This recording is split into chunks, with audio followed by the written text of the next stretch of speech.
When I was little, I guess like around 2 or 3, I was very close with my dad. All of my memories, early memories of my childhood was with him and I. He would fix me breakfast. He would make us ice cream out of snow. I remember him teaching me how to ride my tricycle.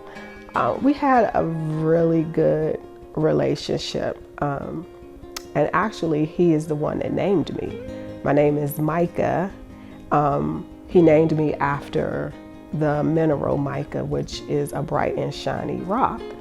And to him, I was this bright and shiny child. The change came about when my parents separated and got divorced.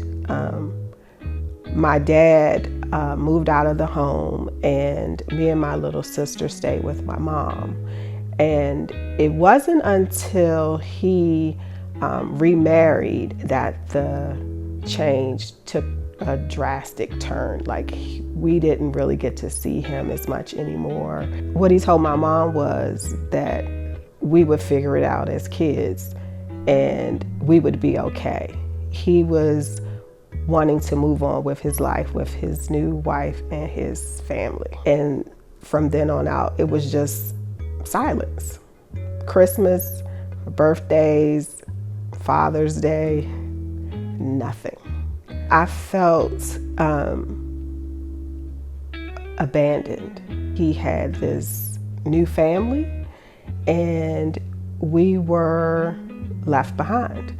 And that made me feel rejected. It made me feel lost. I didn't kind of know what I did wrong to make him do that to me.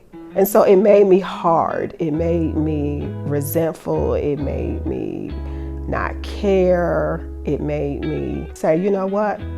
I'll figure this out on my own. I'm going to do this without having my dad around. And that happened for years.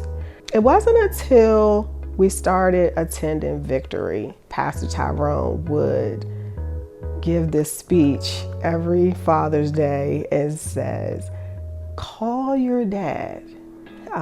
He may not have been the best dad, but he only did what he knew to do. And I would be like, yeah, okay, whatever. And during that journey, I remember when I was little, my aunt introduced us to this guy. And she said to him, hey, these are Freddie's kids. He looked at us and then turned away and said, hey. And so I remember asking my aunt once we got in the car, who was that man? And she said, that's your grandfather. I never knew who my grandfather was. That was because he never acknowledged my dad. And he grew up having to deal with that rejection himself. I realized that my dad was a hurting child as well. And I empathized with that. I remember Pastor Cynthia invited me to take a journey to understand just how much God loved me. And it was hard because I felt like my heart was broken into a million pieces at some point. And I felt like couldn't nobody put it back together. And I remember Pastor Cynthia telling me, just take your broken heart to God. He'll put it back together. And it began to transform my heart. So then I began to ask God, okay, I need a version of you here on earth. And that was Pastor Tyrone for me. I remember wanting to hear or having a desire to hear my father say, you know, I am proud of you. You're doing a great job. And there were days that Pastor Tyrone would call me out of the blue.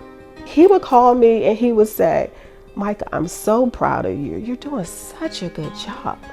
And I would literally feel the love of God through him. I was like, nobody knew that I needed that, but God.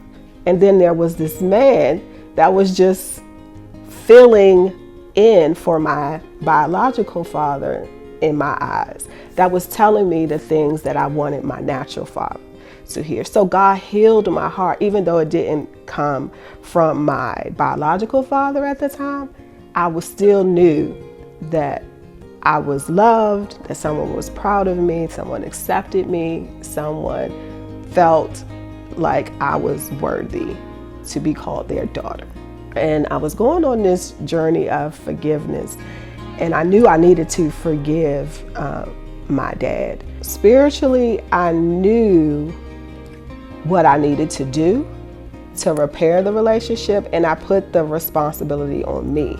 So I took it upon myself to make the change because I needed to not be stuck.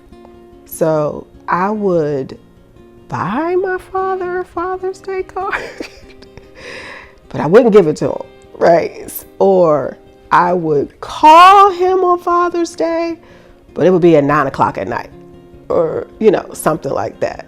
So I was like, I'm going to make an attempt. I'm going to try, and it just blossomed from there. It almost felt like he was waiting for this. Like he was waiting for the opportunity. He was waiting for me to make this step. And his response was very welcoming. I was shocked. It has surpassed my wildest dreams. It's like an answered prayer.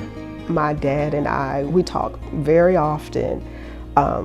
We're together very often. We spend holidays, birthdays, Christmas together. He calls me his little girl. He says he wants to buy me ice cream. He tells me that he prays for me all the time.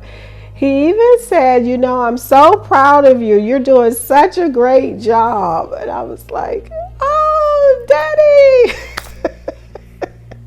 It's like supernatural. It's like my heart is whole again. When I talk about this story now, it doesn't hurt. I now have a relationship with my dad that I am proud to say I am Frederick A. Brooks's first daughter.